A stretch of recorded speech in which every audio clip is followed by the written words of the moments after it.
I mean, I'm with you on this, that I think participatory practice, whether it's in research or in health promotion, is very much about how you act in the world, and it's very much of a relational element to it, and that it's not a toolbox.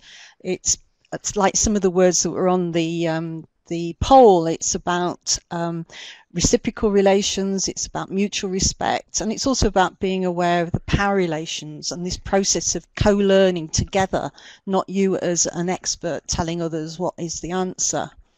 And the examples I want to talk about are very much from Edmonton, in actual fact. The first example is the Multicultural Health Broker Cooperative, which is based in Edmonton, which was established by a group of what at the time were radical health promoters to address health and social issues experienced by immigrant and migrant families. It actually began in 1991 with a small 3-year project around isolated immigrant women and childbirth, but it transmogrified into a process that has become part of the way the multicultural health brokers work. And what they did was they started by asking the stories of people who were experiencing the problems as in childbirth, and they recruited 12 women to be nominated as natural leaders in the community to act as childbirth educators. But gradually they began to understand that in the process of the learning, which was very much a mutual learning training framework, that it was about the whole family, about community, etc. So the governance structure of the cooperative that was set up in 1998 was very consistent with a non-hierarchical participatory approach, with mutual care, self-help, self-responsibility, democracy, equity being part of the way they go around the work. So they're now, here in 2018, over 75 such multicultural health brokers who are the eyes and ears and witnesses of what's happening in the system. And they represent 25 different cultural and linguistic communities. But what is really core to their practice is story, dialogue and reflection, and using the 5 levels of empowerment Lon Rabonte talked about some years ago in 1993. And what they really have done is create a process which involves listening to people but connecting them to the whole. So at the first level of empowerment, if you like, in their process with anything they're involved in, is they listen to people's stories about what is happening, so they understand what people want and what they want. They then take those people to the service providers to help them practically, but in addition they strive to create the 2nd and 3rd levels of empowerment, where they create spaces for people facing similar challenges to build awareness and mobilize around the common issues affecting their community. And then finally they create an advocacy on their behalf, and through the COP creates a network of service providers that cooperate and coordinate efforts to provide the support that's required. And finally, they advocate for a greater voice in the organisations providing the services. So you see how they come from the sort of listening to the people and involve people directly in the development of the solutions to problems. My second example comes from this Aging to Saging project that has been taking part in Edmonton as part of, well, not really as part of End Poverty Edmonton, that is just the context in which it's happening. But what this has involved is in 2 communities, bottom-up conversations and dialogical spaces using a process called the Circle Way to address some, in a new way, the old problems of a healthy life as older people. And the idea first started, the seed to change, in a neighbourhood where a group of local parents wanted to experiment in creating natural landscapes adjacent to the local elementary school. And in the co-creation of that public space, people gradually came together and drew more people in. So it provided an opportunity for people to contribute and connect. And so it involved just not only the local school children, but also men from the local seniors centre, which helped to create this space. And the participation was facilitated using the principles of story, dialogue and reflection in circle. And over time, people self-organised to connect with local agencies and successfully obtain community grants. And this idea was taken over to another part of Edmonton, which was in entirely the sorts of community that Jeff was talking about, a very marginalised community experiencing considerable social problems due to the influx of refugees and urban indigenous populations, and many families living in poverty. And in this community, seniors were invited to share their ideas in circle about how they might support children living in poverty in their neighbourhood.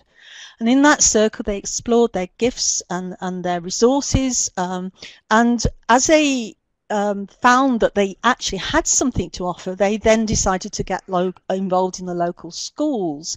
And they connected with the local principal. And they are now sharing their knowledge with a lot of children who are perhaps suffering from trauma, and teaching skills, just basic skills, on half day a week. And as they teach those skills, they provide the emotional support. And over the time, a number of activities have been developed by the seniors, things like revamping the school library and so on. And that impact has gone beyond the immediate school as the seniors have gained confidence and moved to connect with local agencies. And so they're exploring things like housing needs, finding the space for seniors to gain in local jam sessions, and so on and so forth. So really, this is a process of change and exploration that's come directly from the community, facilitated by a community development worker, but nonetheless spiraling out through these problem-solving conversations. So what I'd like to... yes, go on, Jeff.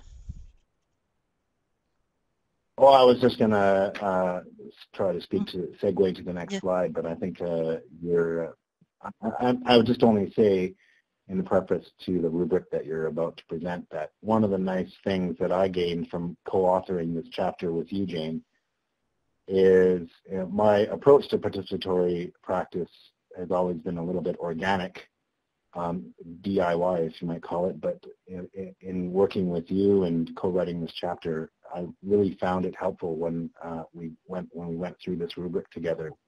So I'm just glad that we're able to share this with this audience.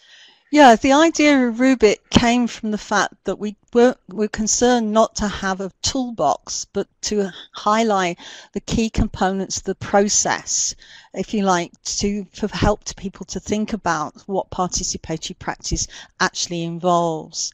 And the elements are really threefold, but with one added dimension, if you like. So if you think about walking your talk, the first element of the rubric is that stories are an important starting point, because stories capture life experiences.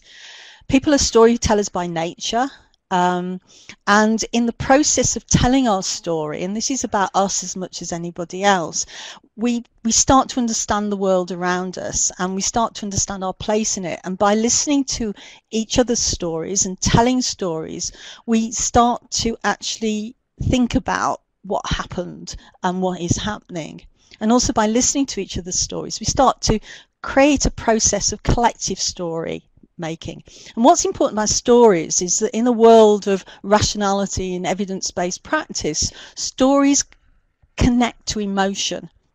And they can be told in all sorts of ways. You don't have to just tell them verbally. It can be used, music, poetry, engage with all parts of ourselves, all parts of our brain, if you like. And stories and creating mutual spaces for this exchange of wisdom, if you like, including the sorts of things Jeff was talking about, like GIS or data, because those are in themselves stories, is you create a route for the community process of self-inquiry and self-knowledge. And that starts the beginning of the transformation process. So you create news stories. But to do that, you have to bring people together and create these arenas for dialogue, or communicative spaces that Kemis talks about. So you sort of a midwife, if you like, of true dialogue and deliberation. And as people engage in authentic dialogue, you move to co-creating meanings about life. And so people start to transcend their differences, very important in the world at the moment, and see each other in mutual and reciprocal and trusting ways. And that involves conflict. I mean, that's natural, but we just have to, in participatory practice, hold the space for people. And then the final element is the whole importance element of critical reflection. And Jeff has talked about this already when he talks about questioning the answers and asking questions, encouraging people to ask questions. And reflection is a key part of participatory practice, because reflection encourages learning, and learning is important. And as you engage in this process of story, dialogue, and critical reflection, you gradually move out to make those connections with what's going on locally, to thinking about how that's connected to the broader things operating in society, and how you can move from issue to project, from project to strategies, and gain momentum for action and change. And lots of you will be aware of the ladder of participation Einstein developed many years ago, and we're talking about working at the top 3 levels of the ladder and aiming in our heads and in our intention towards the top layer. And in the book I wrote with Margaret Ledwith, we talked about some work done by a participatory artist in East Germany, and it makes it very important to indicate the difference about participatory practice. In arts, you can work with others on projects. You can have some interactive activities which involved in participatory arts. You can engage in collective practice where you produce something together, but the ultimate in participatory practice is where the artist starts something off and then the community takes over. And that's what's important for change. That's the top of the ladder. But there are challenges in working in practice, and Jeff is going to talk very quickly about those challenges, because you're working really in a participatory world, in a largely non-participatory, in a participatory way, in a non-participatory world.